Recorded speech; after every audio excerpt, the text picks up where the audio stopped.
You're listening to Underground USA News. Monday, August 4, 2025. In a significant economic win, the U.S. collected a record-breaking $29 billion in tariff revenues in July 2025, pushing the year-to-date total to over $152 billion, according to the Treasury Department. This surge, driven by President Trump's strategic trade policies, underscores the effectiveness of tariffs in generating substantial federal revenue while promoting fair trade practices with global partners. The administration's focus on protecting American industries continues to yield financial benefits, with projections suggesting tariffs could generate upwards of $300 billion, annually, offering a robust tool to strengthen the economy and reduce reliance on foreign goods. In a pointed rebuke emphasizing the need for accountability in government, the House Ethics Committee has criticized Rep. Alexandria Ocasio-Cortez for inconsistently labeling her longtime partner, Riley Roberts, as her spouse to secure privileges like a $35,000 Met Gala ticket in 2021 and congressional access perks, while dodging mandatory financial disclosures that would reveal his income, assets, debts, and potential stock trading activities. Requirements designed to prevent conflicts of interest and ensure public trust in lawmakers. Despite living together since 2016 and getting engaged in 2022, the couple has not legally married, allowing Roberts to evade annual reporting obligations that apply to wedded congressional spouses, even as Ocasio-Cortez pushes legislation to ban stock trading by such family members, potentially exempting her own partner. The committee ordered her to repay $3,000 for impermissible gifts and donate $250 to charity, highlighting concerns over selective rule manipulation that shields personal finances from scrutiny and undermines ethical standards in Congress. In a bold move to halt a Republican-led effort to redraw Texas' congressional map, dozens of Texas Democrats have fled the state to break quorum and prevent a vote scheduled for Monday, August 4, 2025. The proposed map, backed by President Donald Trump, aims to secure up to 5 additional GOP House seats in the 2026 midterms by redrawing districts in a rare mid-decade maneuver. Texas Attorney General Ken Paxton has threatened arrests and fines, signaling a heated political and legal battle ahead as Republicans argue the current map is unconstitutional, while Democrats claim it suppresses minority votes. This dramatic standoff underscores the high stakes in Texas's political landscape as both parties vie for control. Governor Greg Abbott, condemning their absence as a dereliction of duty, threatened to remove the absent Democrats from their House membership if they did not return by 3 p.m. on August 4th, citing an Attorney General opinion. In a counter to Texas Republicans' plan to redraw congressional districts to favor the GOP, New York Governor Kathy Hochul has announced an accelerated effort to revise her state's congressional map, potentially targeting Republican-held seats. Hochul, alongside Democratic allies, also proposed dismantling New York's Independent Redistricting Commission, arguing that partisan moves by states like Texas justify a more aggressive approach. This development underscores a growing trend of states engaging in mid-decade redistricting to secure political advantage, raising concerns about the erosion of fair representation and the stability of electoral processes, as both parties vie for control ahead of the 2026 midterms. Senator John Cornyn has introduced the LETITIA Act, a bill aimed at imposing mandatory minimum sentences on public officials convicted of financial, mortgage, loan, or tax fraud, targeting what he calls crooked politicians. The legislation, named after New York Attorney General Letitia James, follows allegations of mortgage fraud against James and Senator Adam Schiff, with Cornyn emphasizing accountability for those who violate their oath of office. The bill reflects a push for stricter oversight of elected officials, aligning with efforts to ensure integrity in public service, though critics may argue it risks politicizing legal accountability.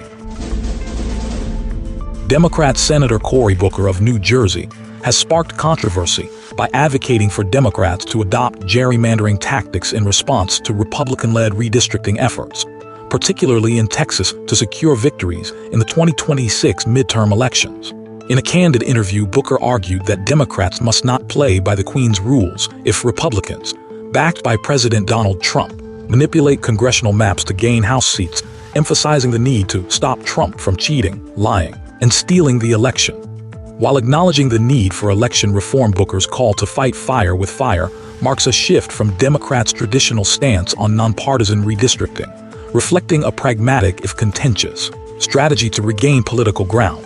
Critics argue this approach risks undermining democratic principles, while supporters see it as a necessary defense against GOP tactics. The Trump administration has significantly increased the Pentagon's role in supporting immigration and customs enforcement operations, deploying 1,700 military personnel to assist with logistical, administrative, and clerical tasks at detention centers in states like Florida, Texas, and Louisiana. This escalation, which includes transitioning 1,200 service members to Title 32 status for direct interaction with detainees, and authorizing military bases like Camp Atterbury and Guantanamo Bay for immigration detention, responds to a Department of Homeland Security request to address overwhelmed civilian law enforcement capacity. The move underscores a commitment to strengthening border security and enforcing immigration laws, though critics raise concerns about the militarization of domestic policy. Boeing's challenges continue as over 3,200 unionized workers at its St. Louis area plants, responsible for assembling critical U.S. fighter jets, voted to reject a proposed contract offering a 20% wage increase over 4 years, opting instead to strike starting at midnight on Monday, August 4, 2025. The decision, announced by the International Association of Machinists and Aerospace Workers, follows a year of regulatory scrutiny and production setbacks for the aerospace giant, raising concerns about potential delays in delivering vital defense assets at a time when national security demands reliability. This labor dispute underscores the need for fair negotiations to balance worker rights with the company's role in supporting America's military readiness. Three-term Republican Congresswoman Nancy Mace launched her campaign for South Carolina governor on August 4, 2025, entering a competitive GOP primary to succeed term-limited Governor Henry McMaster. Speaking at the Citadel, where she became the first female graduate of the Corps of Cadets, Mace positioned herself as a conservative fighter against woke ideology, promising to defend traditional values, slash state income taxes, and enforce strict immigration policies. Her platform includes freezing the state's general fund at $11.6 billion and cutting agency budgets by 3 to 4% annually. Despite past tensions with former President Trump, Mace has aligned herself with his influence, aiming to secure his endorsement in a crowded field that includes Attorney General Alan Wilson, Pamela Yvette, and Rep. Ralph Norman. Fairfax County Public Schools Superintendent Michelle Reed, earning a hefty $424,146 annually, more than the U.S. president, has ignited controversy by seeking a taxpayer-funded personal bodyguard with a salary range of $84,552 to $143,880. This move, deemed excessive by parents and experts, comes as the district faces a $121 million budget shortfall and potential loss of $168 million in federal funding due to Title IX violations. Critics argue that Reed's request prioritizes personal luxury over students' needs, especially when new teachers earn just $58,000. The job posting for an executive protection agent emphasizes discretion and flexibility, raising questions about leadership priorities in a scandal-plagued district. In Minnesota, a group of predominantly white liberal protesters gathered at a so-called revolution camp to express their opposition to President Trump through destructive activities, including smashing watermelons and TVs in a smash room and screaming in a scream tent. Organized by the protest group 50,501, part of a broader network of NGO-backed demonstrations, the event was described as a cathartic outlet for anti-Trump sentiment, but criticized as an ineffective and performative display that fails to resonate with broader public concerns. While attendees claim the acts were a release of rage, critics argue such actions reflect a disconnect from meaningful political discourse, further alienating voters and underscoring the diminishing influence of these protest movements. In a move reflecting cautious optimism for renewed trade negotiations, the European Union has suspended its planned countermeasures against U.S. tariffs for 6 months, originally set to begin August 7, 2025. This decision follows a July 27 agreement with President Trump aiming to finalize a joint trade statement. The EU's retaliatory tariffs targeting U.S. steel, aluminum, and other goods are paused to foster dialogue, though uncertainties remain over unresolved issues like tariff rates on spirits and exemptions for cars. This strategic pause underscores a preference for diplomacy over escalation, prioritizing economic stability and transatlantic cooperation, while keeping the door open for further action if talks falter. In a display of military cooperation, the Russian and Chinese navies conducted joint artillery and anti-submarine drills in the Sea of Japan as part of the pre-planned Maritime Interaction 2025 exercises, which began on August 3, 2025, and are set to conclude on Tuesday. The maneuvers involving a Russian anti-submarine ship, 2 Chinese destroyers, diesel-electric submarines, and a Chinese submarine rescue vessel signal a deepening strategic partnership between Moscow and Beijing, particularly in response to heightened global tensions. While the exercises were scheduled prior to U.S. President Trump's recent deployment of 2 nuclear submarines to appropriate regions. Following provocative remarks by former Russian President Dmitry Medvedev, they underscore a unified front against perceived Western encroachment. Japan has voiced strong concerns over the drill's implications for regional security, highlighting the growing challenge of countering this Russo-Chinese alliance.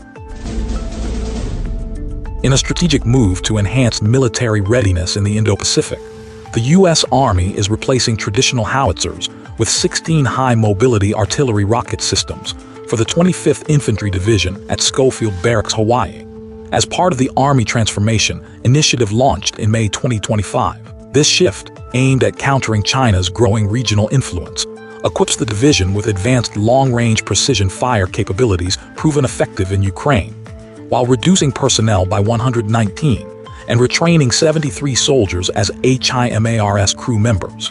The transition underscores a commitment to modernizing forces for agile, lethal operations in a critical theater, prioritizing mobility and survivability to maintain a strategic edge.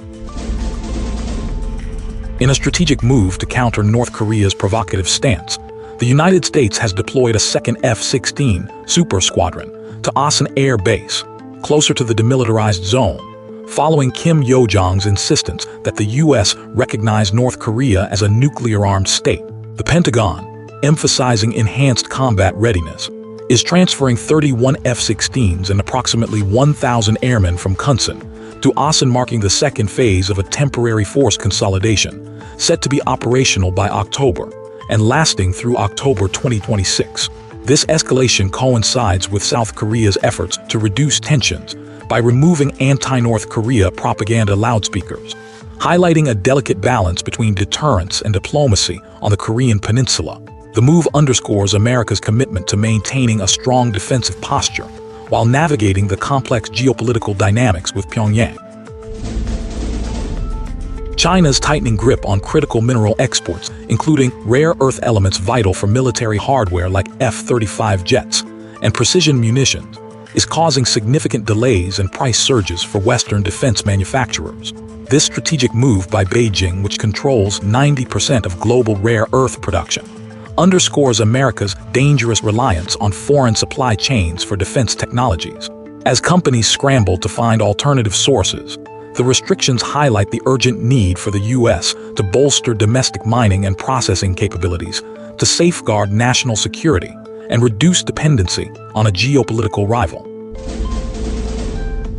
In a strategic move to reclaim market share and address potential supply disruptions from Russia and Iran, OPEC Plus has agreed to increase oil production by 548,000 barrels per day starting in September, fully unwinding a 2.2 million barrel per day cut initiated in 2023, led by Saudi Arabia and the UAE. The decision reflects confidence in strong global demand and aims to maintain market stability amid geopolitical tensions. This output hike, finalized in a virtual meeting, aligns with efforts to balance prices, which have risen to near $70 per barrel, while allowing flexibility to pause or reverse increases if market conditions shift. The group's next meeting on September 7 will consider reinstating additional cuts to further calibrate supply. You're listening to Underground USA News.